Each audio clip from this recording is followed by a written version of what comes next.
मैं ये क्लियर कर देती हूँ, मैं बजरंग विनेश हम एक है और एक ही रहेंगे। बार बार हम ये बोल रहे हैं। विनेश का ना आने का रीज़न है कुछ इन्वेस्टिगेशन है, कुछ और लीगल कार्रवाई है, वो भी संभालनी पड़ती है। तो मिल बांट के हम काम कर रहे हैं। तो ये अफवाह और ये गलत कुछ भी ना फैलाएं कि विनेश नहीं आई है, वो नहीं आया है, एक मीटिंग में मैं नहीं गई तो साक्षी अलग हो गई, इसने जॉब ज्वाइन कर ली है।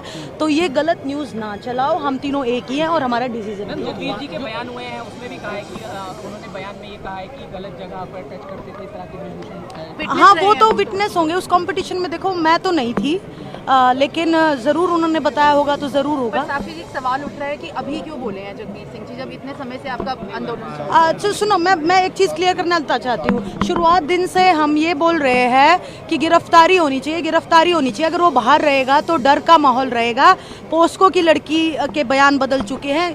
पहले दिन से चिल्ला चिल्ला के बोल रहे हैं। अगर अंदर होगा, पुलिस कस्टडी में होगा, तो प्रेशर नहीं बना पाएगा किसी पे भी। तो शुरुआत से यही है, पहले अरेस्ट करो देन इन्वेस्टिगेशन करो, वरना तो धीरे धीरे वही, कल विनेश ने भी ट्वीट किया है, धीरे धीरे लड़कियां टूट जाएंगी। हम कब तक लड़ेंगे? कल वो उसी के घर में पहलवान को ले जाया गया और ये तस्वीरें सामने आई और खुद ब्रिजभूषण अंदर था। ये सब चीजें तो कितना गलत कर रही है दिल्ली पुलिस, आप ये देखो। मतलब अगर इन्वेस्टिगेशन या उस साइट पे लेके जा रहे हैं, सिर्फ अपना उस साइट पे दिखाने के लिए कि कैसे, मतलब कौन सी जगह थी, ये सारी चीज़ें, लेकिन उसको भी इस तरीके में पेश किया जा रहा है कि ये तो ब्रिजभूषण से मिलने गए हैं, ये गए हैं। तो आप सभी मीडिया कर्मी से मेरा हाथ जोड़ के निवेदन है, ऐसी गलत न्यूज़ ना चलाइए, ना चलाइए। हमें समर्थन मिल रहा है पूरे भारत देश से, उनको गुमराह मत करो, क्योंकि हम एक सच्चाई की लड़ाई लड़ रहे हैं और हमारी बहुत हिम्मत लग रही है, बहुत मेहनत लग रही है। हम डेली टूटते हैं, फिर अपना हौसला बढ़ाते हैं, फिर ऊपर से आप गलत न्यूज़ चलाते हो, इससे हम बहुत मानसिक परेशान होते हैं। तो अगर आप समर्थन नहीं दे सकते तो आप गलत न्यूज़ भी ना चलाएं। एशियन गेम्स जब खेलेंगे, जब ये सारा मुद्दा सॉल्व होगा, वरना मैंने अभी बोला है, हम डेली किस मानसिक उससे गुजर रहे हैं, आप लोग नहीं समझ सकते हो। सत्यपाल मलिक सर, आप सब जो हौसला दे रहे हो, मैं आपको भी नहीं पता है शायद आप कितनी ताकत और कितना हौसला देने का काम कर रहे हो। आपको पता है कि लोग बोलते थे कि हरियाणा में लड़कियों को बाहर नहीं निकालते हैं। अभी उसी हरियाणा में हम बैठे हैं, लड़कियों को बाहर निकाल के उनके पीछे ताकत देने का काम कर रहे हैं। जब हम पहले दिन बैठे थे तो हमें यह डर था कि हम एक ऐसे मुद्दे को लेके बैठे हैं कि शायद हमारे घर वाले भी आके हमें मारेंगे कि तुम ये क्या कर रहे हो, क्योंकि एक ऐसी लड़ाई थी जो इतने सालों तक लड़कियां इस दुख और दर्द में सहन कर रही थी। आत्मा रोती थी अंदर से, जैसे आप लोग 13 महीने बॉर्डर पे बैठे जब दुखी हो रहे थे तो आत्मा रो रही थी, लेकिन कुछ कर नहीं पा रहे थे, हम बहुत लाचारी महसूस हो रही थी। ऐसे ही 12 साल से हम लाचार महसूस कर रहे थे। एक दिन ऐसे लग रहा था कि या तो मर जाए या कुछ कर जाए। 12 साल लगे हमें बोलने में, ऐसे दरिंदे के खिलाफ में जो लड़कियों को बिल्कुल नोच नोच के खा रहा था। आप सबको पता है कि आप सब कितना लड़कियों को आगे बढ़ाने के लिए अपना सब कुछ दाव पे लगा देते हैं, ज़मीन बेच देते हैं, अपना खुद खाना नहीं खाते लेकिन बच्चों को देते हैं ताकि वो पहलवान बन जाए या कोई भी बड़ा खिलाड़ी बन जाए, ओलंपिक में मेडल ले आए। और वो आदमी ऐसे नोच के खा रहा था। लड़कियां घर पे भी नहीं बता पा रही थी कि हमारे साथ में हो रहा है तो हो क्या रहा है। बहुत सारी लड़कियां आके सामने रोती थी कि दीदी ऐसे ऐसे कर रहा है, लेकिन फिर वही मजबूरी में उनके साथ बैठ के हम भी रो लेते थे कि चलो थोड़ा सा दुख दर्द अपना कम कर लेते हैं, लेकिन हम कर कुछ नहीं सकते। एक दिन ऐसा मौका आ गया कि अभी या तो कर लेंगे या मर जाएंगे। जब पहली बार बैठे तो हाथ पे जान लेके बैठे थे कि हम अब मरने के लिए तैयार है, लेकिन अभी कोई जान लेने वाला ही नहीं मिल रहा हमें। सब कुछ चुप बैठे हैं, हर कोई बेटी बचाओ बेटी पढ़ाओ, बेटियों के लिए ये कर दिया, बेटियों के लिए वो कर दिया। मेडल लेके आते तो फोटो खिंचवाते हैं, तब हमें ये लगा था कि ओह देश में तो बहुत इज्जत होती है मेडल वालों की। लेकिन अभी 1 महीने से रोड पे बैठे, अभी पता चल गया कि ये जो तंत्र जंत्र जितने भी हैं वो कितनी इज्जत करती हैं बेटियों की। दुख होता है बहुत कि आप लोगों को भी हम दुखी कर रहे हैं। आपने जन्म दिया है, इतना बड़ा किया है, इस मुकाम पे पहुंचाया है, फिर उसी सड़क पे आके हम बैठ के आप लोगों को दुखी कर रहे हैं। लेकिन तिरंगे की आन और बान और शान की लड़ाई है। एक विश्वास मैं आप सबको दिलाना चाहती हूँ, यहाँ से जान चली जाएगी लेकिन शान को नहीं जाने देंगे। आप लोग जो पीछे खड़े हो ना, बस अब ये पता कि अगर हमें कुछ हो गया तो आप इस लड़ाई को हारने नहीं दोगे। आप लोगों ने 13 महीने जो संघर्ष किया था, जो जीत का एक मादा सिखाया था, मैट पे तो जीतने का आप लोगों ने हिम्मत दिया था कि बेटा कुछ नहीं, हार जीत तो चलती रहती है, लेकिन यहाँ हार नाम का कोई ऑप्शन है नहीं हमारे पास, सिर्फ जीत और जीत हमारे लिए रास्ता है। तो आप सबसे मैं निवेदन करती हूँ, हाथ जोड़ के अपील है, मुझे पता है कि अपने परिवार से ऐसे हाथ भी नहीं जोड़ते हैं, अपील भी नहीं करते हैं, आप लोग हमारे साथ खड़े हो, लेकिन मैं चाहती हूँ कि 28 तारीख को जो हमारे बड़े बुजुर्गों ने, खाप पंचायतों ने, किसान संगठनों ने, जितने लोगों ने, बड़ों ने फैसला लिया है कि 28 तारीख को हम जाएंगे और संसद भवन के सामने हम महापंचायत करेंगे, तो मैं चाहती हूँ कि आप सब लोग वहाँ पे आए और पूरे देश को दिखना चाहिए कि हम अपनी बेटियों के लिए जान दे सकते हैं, लेकिन आत्मसम्मान की अगर लड़ाई आई तो आत्मसम्मान हमारे लिए सबसे पहले है।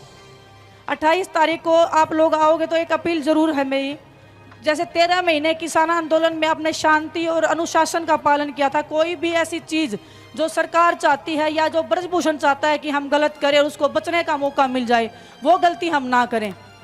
हमें कोई भी ऐसा काम नहीं करना है जिससे हमारी लड़ाई कमजोर हो जाए या हमारे ऊपर बात आ जाए या ब्रजभूषण को बचने का मौका मिल जाए। तो शांति प्रिय तरीके से अगर हम जाएंगे, अगर हम अपनी लड़ाई लड़ेंगे तो जीत ज़्यादा दूर नहीं है। और अगर आज हम यहाँ से जीत गए तो वो ओलंपिक मेडल से भी बड़ी जीत होगी। वो आने वाली जितनी भी बच्चियां हैं जो रोती थी वो सामने मुस्कुराएंगे तो हमारा भी दिल मुस्कुराएगा कि हमने कुश्ती के लिए कुछ किया है। हमारे गेम सामने है, बिल्कुल पेरिस ओलंपिक्स हम खेलना चाहते हैं, लेकिन हम हर वो चीज़ दाव पे लगा सकते हैं सिर्फ इसीलिए कि हमारे आने वाले जितने भी खिलाड़ी हैं वो ये ना बोलें कि हमारे जितने बड़े पहलवान थे वो मेडल लेके घर तो बैठ गए लेकिन हमारे लिए कुछ नहीं करके गए। हम उनके लिए करके जाना चाहते हैं, उनके आत्म सम्मान को हम बचाना चाहते हैं कि जो हम लोगों ने झेल लिया वो आने वाली जो हमारी जनरेशन है, जो छोटी छोटी बच्चियां हैं जो भी फोटो खिंचवाते हैं कि दीदी आपके जैसे बनना है, उनका वो सपना ना टूट जाए। कहीं आप लोगों का आत्मविश्वास कहिए ना टूट जाए कि हमें खिलाड़ी बनाएं या नहीं बनाएं। इनको आप खिलाड़ी बनाओ, आप ताकत के साथ में खिलाड़ी बनाओ, उस जोश के साथ में खिलाड़ी बनाओ। आगे का रास्ता वो है, हम क्लियर करेंगे। ब्रजभूषण एक है ये तो, लेकिन जितने ही दरिंदे बैठे हम उन सबको मारने का काम करेंगे। ये सिर्फ कुश्ती में नहीं है, ये हर एक उस फील्ड में है। हर एक स्पोर्ट्स पर्सन बताता है लेकिन कभी बोल नहीं पाता है, क्योंकि पता है कि सामने पावर बहुत बड़ी है, कुछ बिगाड़ नहीं पाएंगे। आज भी खिलाड़ी डर रहे हैं कि हम उनका कुछ बिगाड़ नहीं सकते, लेकिन मैं आप सबके माध्यम से उनको बताना चाहती हूँ, सब लोग देख भी रहे होंगे, पूरा देश आपके साथ खड़ा है। एक आवाज़ देने की आपको बस एक ज़रूरत है। अगर आप खुद में विश्वास बनाओगे तो आप जैसे लोग हजारों खड़े हैं जो हमारी ताकत बनने का काम कर रहे हैं। और आपने जो जब हम मेडल लेके आते हैं तब वो हौसला बढ़ाते हो, मुझे ऐसे लगता है कि उससे भी ज़्यादा आप हौसला आज दे रहे हो, उससे भी ज़्यादा आप लोग ताकत में यहाँ आए हो। तो अभी हमें बोल रहे हैं, हमें हर दिन शंका होती है कि हम जीत भी पाएंगे या नहीं जीत पाएंगे, क्योंकि चारों तरफ से हमें मारने की कोशिश की जा रही है कि इनको कैसे तोड़ा जाए, इनको कैसे पीछे हटाया जाए। लेकिन आज हमें विश्वास हो गया है कि अभी जीत ही जीत हमारा रास्ता है। मैं आप सब की बहुत तहे दिल से गुजारी रहूँगी कि मैं चाहती हूँ कि मैं ये लड़ाई जीतने के बाद भी हम मेडल जीत के लेके आए। और जो लोग वो ब्रजभूषण बोल रहा ना ये खत्म हो गए, उनको भी दिखाना चाहते हैं कि हम खत्म नहीं हुए हैं। आत्मसम्मान की लड़ाई के बाद में मैदान पे भी लड़ाई हम लड़ सकते हैं। आप लोगों का तहे दिल से शुक्रिया। अपने आप जा बच्चा चलेंगे, दिल्ली चलेंगे, सब जगह रोक रही है, पूरे देश में पुलिस रोक रही है, घरों पर जाकर रोक रही, रास्तों में रोक रही है। ये दमनपूर्ण कार्रवाई पुलिस की चल रही है। अगर यही हालात चलती रही तो आने वाले टाइम पे आंदोलनकारियों को घरों से नहीं निकलने दिया जाएगा और एक दिन इस देश में फिर जन क्रांति आएगी। रात से ही पुलिस का पहरा जो सब पहरा है, रात से ही पुलिस के बहुत लोगों को रोक रखा घरों में ही। यही पंजाब, हरियाणा, राजस्थान, उत्तर प्रदेश बहुत बुरी स्थिति है। पुलिस आपको रोकते हुए कहते हैं कि ऊपर से नहीं, ऊपर का आदेश है, होम मिनिस्टर का आदेश है, इनकी पुलिस वालों की कोई गलती नहीं, ऊपर से आदेश है, अपने ड्यूटी का पालन कर रहे, इनको अपना ड्यूटी का पालन कर देने, हमें भी ड्यूटी है, हम भी अपना पालन करेंगे। गाजीपुर बॉर्डर पर जाएंगे और आगे का निर्णय जो होगा वहाँ पर। आज भारत के इतिहास में एक चीज दर्ज होने वाली है और मैं पूरे देशवासियों को इसके लिए बधाई देती हूँ। देश की बेटियों के मान सम्मान और इज्जत को रोंद कर प्रधानमंत्री जी द्वारा नई संसद का उद्घाटन किया जा रहा है। ये देश के इतिहास में लिखा जाएगा और मैं पूरे देशवासियों को इसके लिए बधाई देती हूँ कि आप इस आधुनिक चीज का, इस नए निर्माण का आप हिस्सा हो। पूरे देशवासियों को मेरी तरफ से बहुत बहुत बधाई। सभी को नमस्कार।